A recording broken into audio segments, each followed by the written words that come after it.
আসসালামু আলাইকুম। সবাই কেমন আছেন? আশা করি সবাই ভালো আছেন। আজকে আমি তৈরি করে দেখাবো রমজানের সবচেয়ে জনপ্রিয় একটা খাবার হালিম, যা কিনা সবাই তৈরি করে কম বেশি বাইরে। তা বাইরের প্যাকেটে যে ডালটা পাওয়া যায় সেটা দিয়ে না করে ঘরে কিভাবে একদম ডাল ভাতের মতো সহজ করে খুবই মজা করে বানানো যায় সেটাই আমি আজকে দেখাবো। একদমই সহজ। তো ১ম এ আমি এখানে প্রায় ১ কেজি মতো গরুর মাংস নিয়েছি। হাড় এবং মাংস মিলিয়ে একটু চর্বিও দিয়েছি। ছোট, ছোট করে কেটে নিয়েছি। এরপর আমি একটা প্রেশার কুকারে সবগুলো দিয়ে দিচ্ছি। চাইলে পাতিলেও দেওয়া যায়।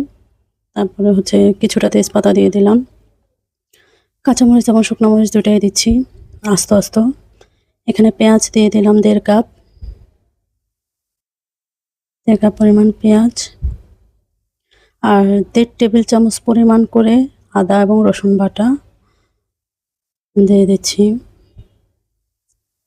তারপর হলুদ গুঁড়ো ১ চা চামচ, মরিচ গুঁড়ো ১ চা চামচ, ধনিয়া গুঁড়া ১ চা চামচ, জিরা গুঁড়া ১ চা চামচ। তারপরে এখানে আমি গরম মসলা দিয়ে দিয়েছি প্রায় ১ চা চামচ। লবণ ১.৫ চা চামচ দিয়েছি, চাইলে কম বেশি অ্যাড করা যাবে স্বাদ মতো।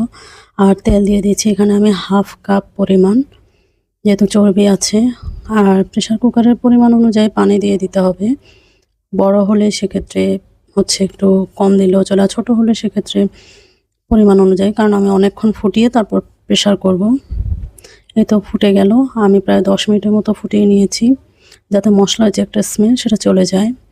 এরপরে আমি ১০ মিনিট ফোটানোর পরে আমি প্রেশার দিয়ে দিচ্ছি। এখানে প্রায় ৮ থেকে ১০টা আমি সিটি দিয়ে দিব। এরপরে হয়ে গেছে দেখেন, ৮ থেকে ১০টা সিটি, একটু একটু ঝোল থাকবে। যেহেতু আমি সবগুলো আজকে দিব না, কিছুটা আমি ফ্রিজে রেখে দিব সংরক্ষণ করার জন্য। পরের বার যখন আমি রান্না করব তখন অ্যাড করতে পারবো। এখানে আমি মিক্সড ডাল নিয়েছি, যেটা প্যাকেটে পাওয়া যায় মিক্সড ডাল আস্ত। তো ওটা আমি ভিজিয়ে রেখেছিলাম ৩-৪ ঘন্টা। এরপরে এখানে মাংসটা আমি নিয়ে প্রেশার কুকার থেকে আরেকটা পাত্রে ঢেলে নিয়ে সেখানে আমি ডালটা দিয়ে দিয়েছি। পানি, হলুদ, মরিচ এবং লবণ পরিমাণ অনুযায়ী দিয়ে, আদা বাটা আর রসুন বাটা 1/2 চা চামচ করে দিয়ে দিয়েছি। এটাও সেমভাবে আমি ফুটিয়ে নিব।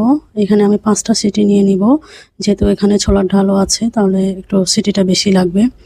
একদম মিহি হয়ে গেছে, দেখেন একদম মিক্সড হয়ে গলে গিয়েছে ডালটা।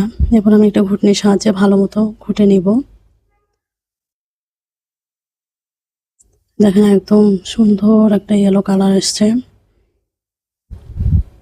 ভালো করে ঘুটে নেওয়ার পরে আমি প্রায় 1/2 কাপ মতো আলু, ম্যাশ করা আলু দিয়ে দিচ্ছি। এখানে স্বাদ হওয়ার পেছনে এই যে আলুটা দিলাম সেটা কিন্তু আরেকটা কারণ। আলুটা দিলে ঘনটা হয়, মজা হয়। আর এখানে আমি যা মাংস দিয়েছি তার থেকে আমি প্রায় অর্ধেকের একটু কম আমি এখানে অ্যাড করেছি। আর আচ্ছা, বলতে ভুলে গিয়েছি, ডালটা আমি এখানে ২ কাপ ডাল দিয়েছি, মিক্সড ডাল। আর আরেকটা পাতিলে আমি বাগার দেওয়ার জন্য প্রায় ১ কাপ পরিমাণ পেঁয়াজ দিয়ে দিলাম। দিয়ে এটা একদম বাদামি কালার করে তারপরে আমি বাদামি কালার হওয়া পর্যন্ত ভাজতে থাকবো। এই তো বাদামি কালার হয়ে গিয়েছে। এরপর আমি প্রেশার কুকার থেকে ডালটা এখানে ঢেলে দেব, যে হালিমের মিশ্রণটা। আর বেশি সময় লাগবে না, যেহেতু সবই সেদ্ধ করা। শুধু নেড়ে ফুটবে। ফুটে এলে এখানে আমি কিছুটা মশলাও অ্যাড করব, যেমন একটু গরম মশলা গুঁড়া অ্যাড করলাম, একটু জিরা গুঁড়া 1/2 চা চামচ করে, বেশি না, একটু গোলমরিচ গুঁড়া। আর এখানে দিয়ে দিচ্ছি একটু বিট লবণ, মানে 1/2 চামচের একটু কম। আর আপনারা যদি একটু লবণ কম হয় সেখানে বিট লবণটা একটু অ্যাড করে নেবেন, তাহলে রেডি। এই তো আমার হালিম মোটামুটি রেডি। এরপর উপর থেকে আমি কিছুটা ধনেপাতা ছড়িয়ে দিচ্ছি, ধনেপাতা ছিটিয়ে দেব। তারপরে এরপরে কিছুটা বেরেস্তা দিয়ে দেব। এই যে বেরেস্তা মুচমুচে করে ভেজে রেখেছিলাম আমি সারা মাসের জন্য, তো বেরেস্তা দিয়ে দিলাম। উপর থেকে আমি প্রায় 1 চা চামচের একটু বেশি আমি ঘি ছড়িয়ে দিচ্ছি। এই ঘিটা লাস্টে দিলে ফ্লেভারটা ভালো আসে, খেতেও মজা লাগে। এই যে দেখেন আমার হালিম রেডি। আল্লাহ হাফেজ।